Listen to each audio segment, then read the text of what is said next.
Good morning, the students of plus two. Very good topic. I have told you about it that is life present on other planet and the role of water for that very evolution. Then life on other planets. Today we will study about biological evolution. About biological evolution, it is very interesting that evolution is a continuous process. Evolution is a continuous process. Just a minute. Yes.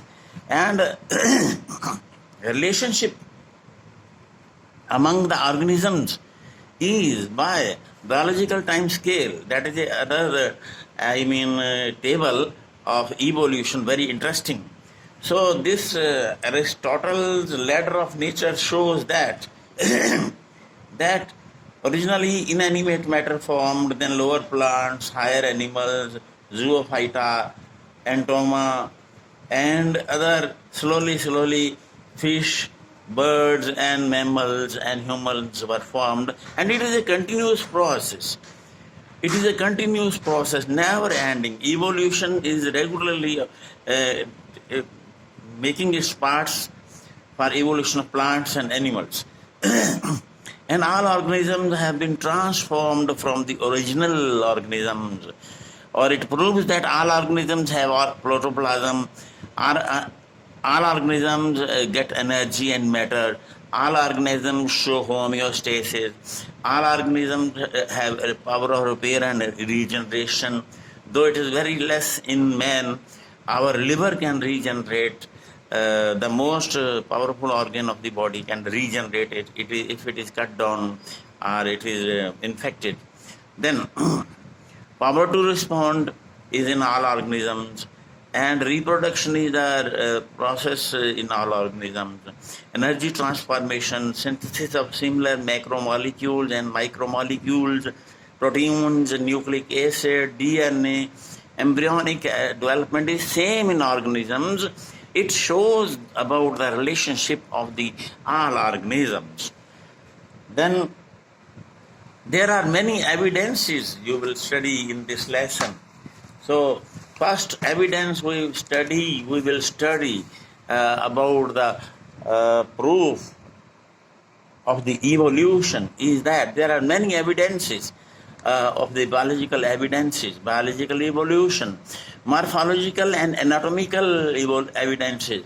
Morphology means study of external characters of the organisms, and based on their relationship and comparative studies of external and internal structure or morphology. First of all, we will study about homologous organs. What are homologous organs? You studied in the previous classes the organs which have same structure but different functions are homologous organs. What is the meaning of homologous organs in evolution? It means that though their functions are different, though the organs, homologous organs, एक similar organs have different function, their origin is same.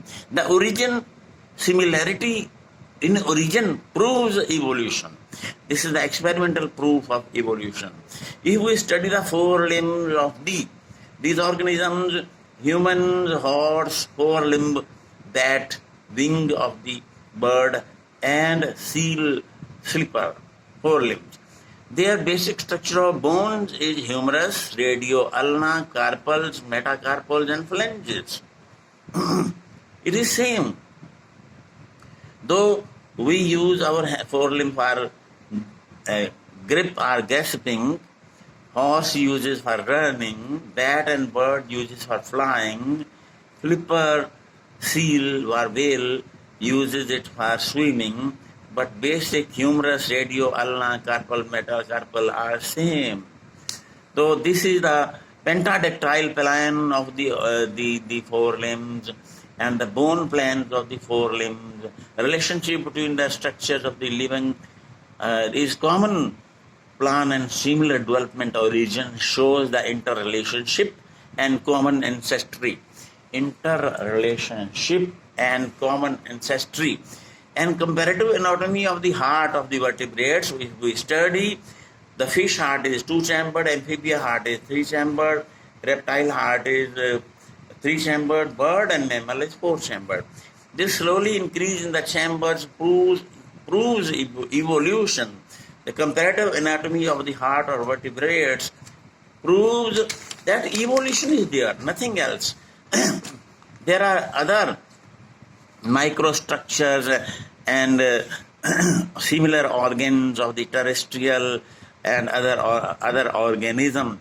Legs, insects, and mouth parts of the insects, and many parts in the plants, insect and bird wing, proves that is the analogous organs. So tomorrow we will study about analogous organs. Thank you.